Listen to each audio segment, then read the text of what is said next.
Et coucou, c'est Sandeline, j'espère que vous allez bien. Aujourd'hui, on se retrouve pour une nouvelle vidéo sur le symbolisme des arcanes. Et aujourd'hui, on parle de la lune. Donc ce sont des petites vidéos, si c'est la première pour vous, enfin des petites, 13, entre 10 et 15 minutes, enfin plus 15 minutes depuis pour le moment. Aujourd'hui, elle risque de pas être bien plus courte parce qu'on va parler donc de la lune et waouh, il y en a des choses à dire sur la lune. Hein. Donc on va parler de l'intuition. Hein, c'est le cas de le dire avec la lune. On ne regarde pas dans ces vidéos le théorique, on ne regarde pas les livres, on lève le nez des livres. Je ne vous parle pas de connaissances théoriques non plus. On regarde les images, on réfléchit un petit peu pour voir qu'est-ce qu'on peut comprendre. Et c'est tout. D'accord ? Donc, avant de commencer, je remercie toutes les personnes qui sont là, qui me boostent, qui me font plein de remarques bienveillantes et gentilles et j'apprécie énormément, ça me touche beaucoup, donc merci infiniment à vous. Merci aussi aux personnes qui nous rejoignent peut-être aujourd'hui, hein, qui connaissent pas la chaîne. Eh bien, vous verrez, en faisant un petit peu du lèche-vitrine, que vous avez différentes playlists, des petites vidéos comme ça sur les symboles des arcanes. Vous avez des vidéos un peu plus longues d'apprentissage, vous avez des vidéos d'exercices. Je vous propose des vidéos d'exercices. Vous pouvez les retrouver dans les playlists, mais aussi sur mon site. Hein, donc vous allez voir le lien en description et ici. Et vous allez aussi avoir la possibilité de télécharger un carnet de tirage spécifique à l'apprentissage et aussi plein d'autres contenus gratuits. Donc allez-y, faites un tour. Et je fais des guidances, hein, bizarrement. Pour une cartomancienne, c'est quand même un petit peu logique aussi. Voilà, alors, la lune, ce dont on peut en dire. Pourquoi on vient sur la lune? Parce que la dernière fois, et ça fait un petit moment qu'on parle de la papesse et de la grande prêtresse. Bon, alors aujourd'hui, on va reprendre que la grande prêtresse parce qu'on a parlé de la lune et la papesse n'a pas de lune sur la carte du tarot de Marseille. Alors, la lune sur la papesse, on la retrouve où? On la trouve ici, sur le couvre-chef. On en a parlé par rapport à la triple lune sur la vidéo du livre. Et on a un gros croissant de lune ici. D'accord? Avant de passer aux autres cartes et d'analyser tout ça, on va se poser la question, qu'est-ce qu'on sait sur la lune? À part qu'elle nous empêche de dormir quand elle est pleine. Alors, je pense que vous connaissez déjà un petit peu la lune, vous devez être un petit peu briefé. Donc, on sait qu'on est pas mal connecté, on la connaît un petit peu, voilà, on est surtout dans le côté spirituel et intuitif. Qu'est-ce qu'on peut dire d'elle? Moi, j'ai relevé 6 axes qui va compter pour nous. C'est que déjà, elle est cyclique. Hein, elle est cyclique, d'ailleurs on le voit avec ce chapeau, donc la lune croissante, la pleine lune et la lune, je pourrais pas prendre un stylo ou quelque chose pour moins vous embêter avec mes doigts, hop, une bougie, et une, oups, dis donc elle est pas très solide, et une lune décroissante, donc, oulala, la fille, la mère et la grand-mère, voilà ce que ça représente. Donc on est sur des cycles, donc elle est changeante, elle est changeante, tout simplement. Elle est reliée donc au féminin, puisque nous aussi, on a des cycles. Hein. D'ailleurs, c'est aussi pour ça qu'elle est reliée au féminin. Pourquoi? Parce que avant, on croyait, et c'était souvent le cas, que les menstruations étaient calquées sur les phases de la lune, hein, notamment les Amérindiens.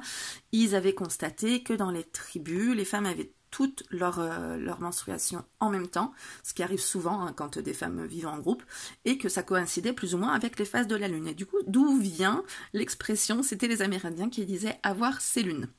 Donc voilà, même si c'est pas calqué, on peut on peut admettre qu'on a des cycles, nous aussi. Voilà, il y a aussi plein d'autres histoires dans la mythologie que vous pourrez trouver par rapport à ça, qui sont assez sympas. D'ailleurs, on parle de la déesse Hécate pour la triple lune. Mais je vais vous passer tout ça, hein. Ça va être déjà un petit peu long. Donc les cycles. Ensuite, féminité. Donc qu'est-ce qu'on peut relier à la féminité? On peut relier la fertilité. D'accord ou pas hein? Donc on en revient au cycle, on en revient aussi à l'intuition, puisque ben, c'est une sorte de fertilité, hein, c'est les pensées qui viennent, etc. Donc on est sur quelque chose d'intuitif. Et d'ailleurs, rapport à la fertilité, vous avez certaines cartes du tarot de Marseille, comme celle du Camoin Jodorowsky, qui a un petit œuf derrière la papesse, bien caché, comme ça. D'ailleurs, caché, c'est aussi un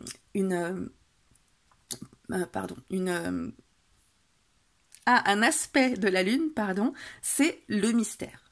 D'accord? On en a parlé déjà avec la papesse par rapport aux tentures, aux voiles, la lune bien sûr, le mystère. La lune aussi, on peut se dire, on la voit que la nuit. Donc la nuit, c'est quand même le moment mystérieux, hein, c'est le moment où on a tout ce qui était caché, la journée qui va sortir, voilà, donc on lève un peu le mystère. On est aussi on parle de la face cachée de la lune, hein, voilà, elle est mystérieuse, on sait pas trop ce qu'il y a derrière sa face cachée. Bon, maintenant on le sait, hein, mais voilà, on ne savait pas trop, et puis vu qu'elle a des cycles, elle change à chaque fois de place, elle n'est jamais au même endroit, donc on ne sait pas trop où elle va être, et du coup, ben voilà, on est sur l'aspect mystérieux, d'accord? On parlait aussi de ce qui va être caché, donc dans l'inconscient, on a aussi nos peurs, on a nos angoisses, on a tout ce qui peut être tapis dans l'obscurité, donc comme la lune. C'est un peu logique aussi, hein. On sait que tous les bons films d'horreur se passent à un moment donné dans la nuit, hein. On a les loups-garous, les vampires, les animaux qui ressortent la nuit pour chasser leur proie pour qu'ils ne les voient pas, parce que eux ils ont une meilleure vue la nuit, donc voilà, on les voit pas venir, c'est tapis dans l'ombre, d'accord. On pense, ben oui, je vous disais au film d'horreur, hein, Freddy, les griffes de la nuit, c'est quand on rêve qu'il arrive et qu'il puisse surgir et vous tuer, voilà. Et on disait aussi à l'époque médiévale, que sur la face cachée de la lune, donc ça c'est du théorique, hein, mais je trouvais ça intéressant, j'avais envie de vous en parler. Vu qu'on ne la voyait pas, c'était l'endroit où étaient réunies les âmes des défunts, tout ce qui allait être justement monstres, tout ce qui allait être les choses comme ça qui peuvent nous faire peur, les fantômes, tout ça, c'était sur la face cachée de la lune. Voilà, donc pour la petite histoire, les peurs, les angoisses, tout ce qui est au fond de notre inconscient, voilà pour la lune aussi. On parle d'inconscient, on parle de passivité aussi. Pourquoi? Parce que la lune n'émet pas sa propre lumière. On est d'accord, hein? C'est un satellite, celui qui émet la lumière, c'est le soleil, donc c'est lui qui est actif. Elle fait que refléter la lumière du soleil, donc elle est passive, d'accord? Du coup, passivité, réceptivité, ok? Du coup, féminité aussi, on en a parlé, hein, dans la carte sur la papesse, et puis sur d'autres choses aussi, on va en reparler.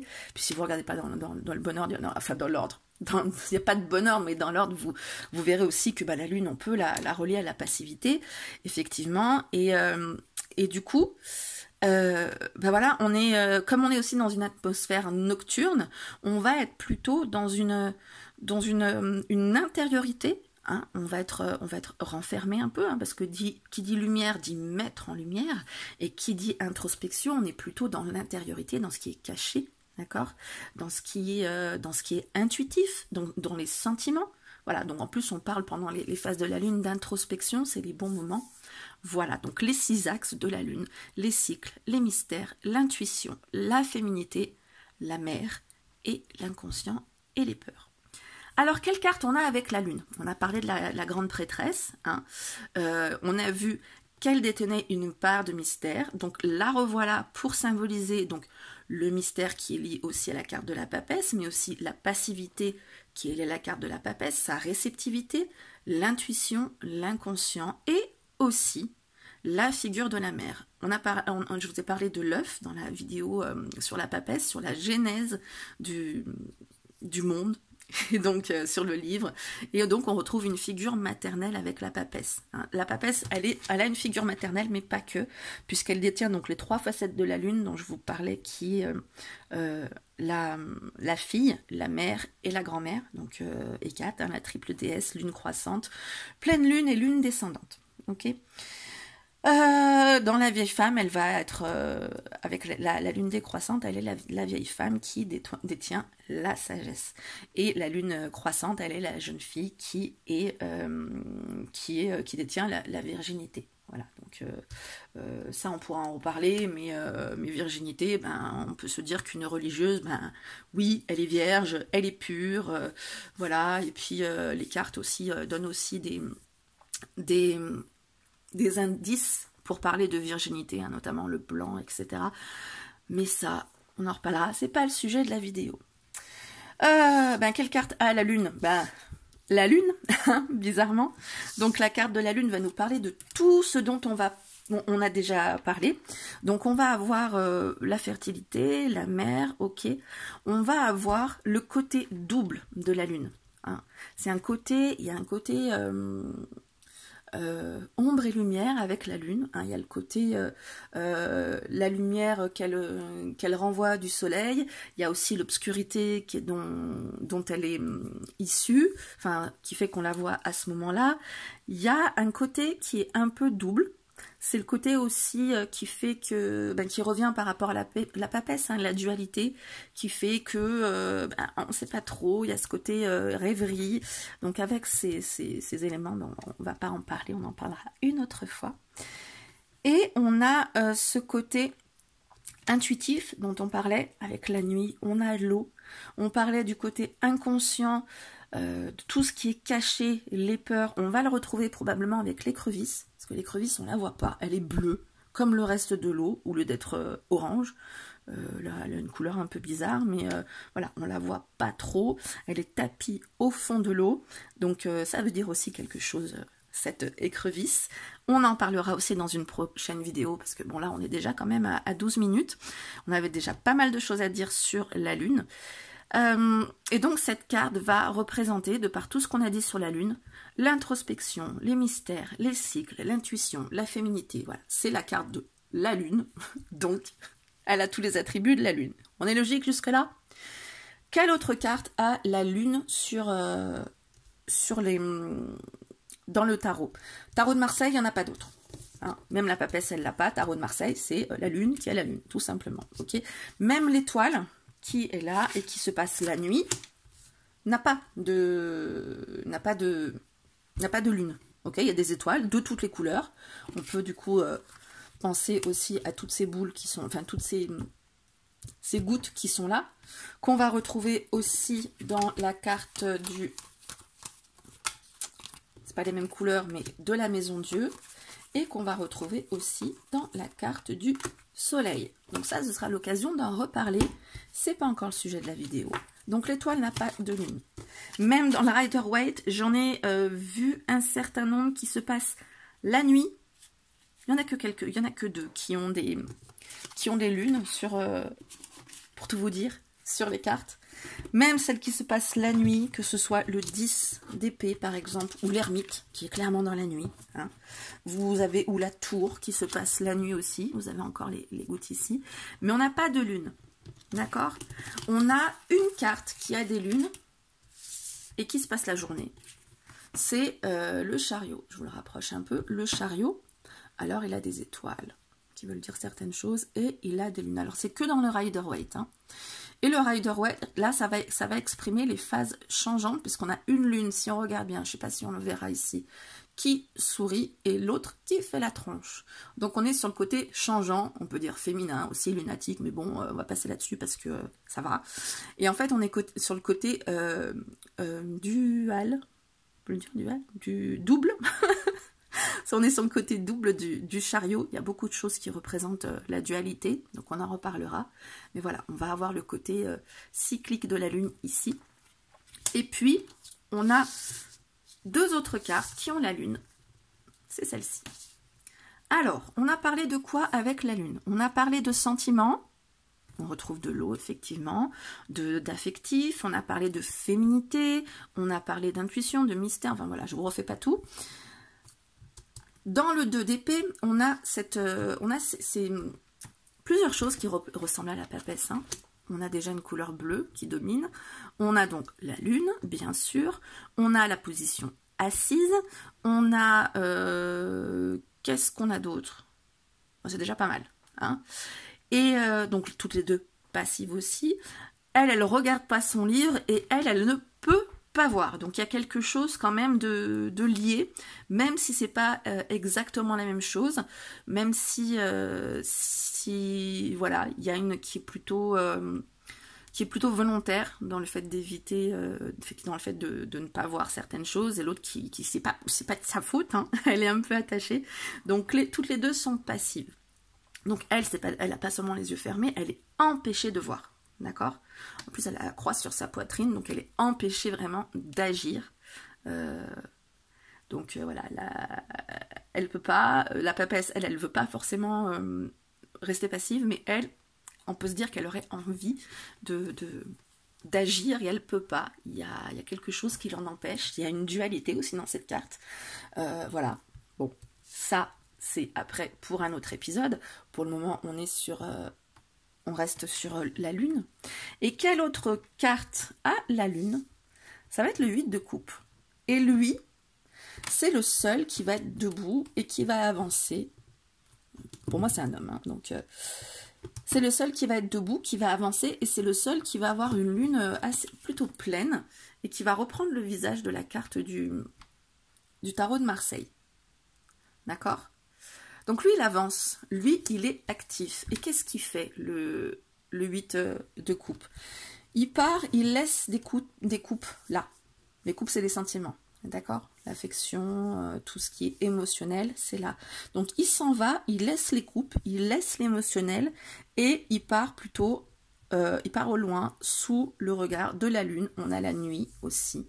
Donc, la nuit, la lune, on a parlé d'intériorité, on a parlé d'introspection. Donc, on peut penser à ça avec le 8 de coupe. D'ailleurs, c'est une dimension du 8 de coupe, c'est un aspect, c'est l'introspection, c'est le voyage intérieur, voilà, c'est aller prendre du recul, travailler sur soi, et puis voilà, revenir après. Mais là, il y a besoin de laisser tomber les sentiments, les ressentis, pour faire le point plus loin, et donc partir en phase d'introspection, explorer ces facettes inexplorées encore, hein, son inconscient, donc tout ce qui va être mystère, se relier à son intuition, être moins émotif, voilà, donc tout ça, c'est dans cette carte-là. Donc, pour la lune, voilà, c'est terminé. Je pense avoir fait le tour. Vous avez peut-être des questions parce que il y avait beaucoup de choses à dire, donc je suis pas sûre d'avoir tout dit. J'espère être restée vraiment centrée sur le sujet qui nous intéressait. Mais si vous avez des questions, même posez-les en commentaire. Je réponds à tous les commentaires. En commentaire, c'est bien parce que du coup, les autres personnes peuvent voir les réponses, mais aussi donner leurs réponses, puisque moi, je ne détiens pas la vérité. Les autres ont aussi des points de vue qui sont très enrichissants et qui valent le coup d'être partagés. Voilà. Prochaine vidéo, je sais pas trop encore ce qu'on va voir. On a est-ce que je vais rebondir sur ce 2 d'épée qui ne peut pas agir, qui a le bandeau sur les yeux? Est-ce que je vais rebondir sur d'autres choses, sur les petites boules dont je vous parlais, de la lune, du soleil, de la maison Dieu? Je verrai. Dites-moi en commentaire qu'est-ce qui vous intéresserait le plus. Et peut-être les petites boules, parce que les mains attachées, empêchées, bloquées, bon ça reflète des mains, un attachement, un blocage, voilà, un empêchement. Dites-moi en tout cas ce que vous préférez. Moi je vais arrêter là parce qu'on ça commence à faire cette vidéo, je veux pas vous submerger. Je vous rappelle de vous abonner aussi si ce n'est pas déjà fait pour pouvoir recevoir les notifications des prochaines vidéos et de poser votre question si vous voulez tenter de bénéficier de ce tirage gratuit que je vous offre avec grand plaisir. Je vous fais plein de bisous et je vous dis à très bientôt. Ciao!